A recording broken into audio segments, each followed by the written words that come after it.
சிவகங்கை அருகே பாதாள சாக்கடை கழிவுநீர் வெளியேறி வீடுகளை சூழ்ந்துள்ளதால் அப்பகுதி குடியிருப்பு வாசிகள் அவதிக்குள்ளாகியுள்ளனர். இதுகுறித்த கூடுதல் தகவல்களை எமது செய்தியாளர் சரவணராஜா வழங்க கேட்கலாம். சரவணராஜா, நோய் தொற்று பரவும் அபாயம் ஏற்படுவதற்கு முன்பாக கழிவுநீர் அகற்றும் பணிகளில் ஊழியர்கள் ஈடுபட்டிருக்காங்களா? விவரங்கள் என்ன? வணக்கம் ராஜலட்சுமி. சிவகங்கை மாவட்ட ஆட்சியர் அருகே சிபி காலனி, அதாவது நகராட்சிக்கு உட்பட்ட 2வது வார்டு. இந்த நகராட்சிக்கு உட்பட்ட 2வது வார்டில் பார்த்தீங்கன்னாக்கா பாதாள சாக்கடை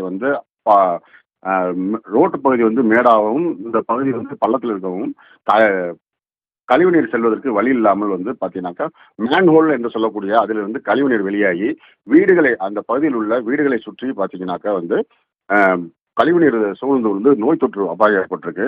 இந்த சிவகங்கை நகர் சிபி காலனியில் பார்த்தீங்கன்னா சுமார் 1600 பேர் இந்த பகுதியில் குடியிருந்து வந்துட்டு இருக்காங்க.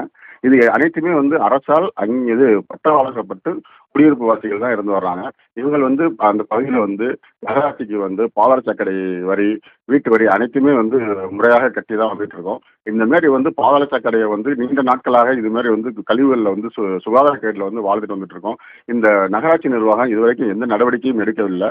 ஆமாம், இதனால பார்த்தீங்கன்னா அந்த பகுதியில் சிறுவர்கள் பெரியவர்கள் வரைக்கும் காய்ச்சல், இருமல், சளி இதெல்லாம் ஏற்படுவது அந்த பகுதியில் கொஞ்சம் நோய் தொற்று அபாயம் ஏற்பட்டிருக்கு.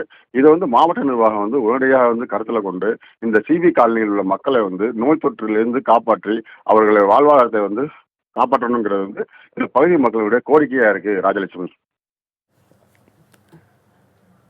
விவரங்களை வழங்கியதற்கு நன்றி சரவணராஜா.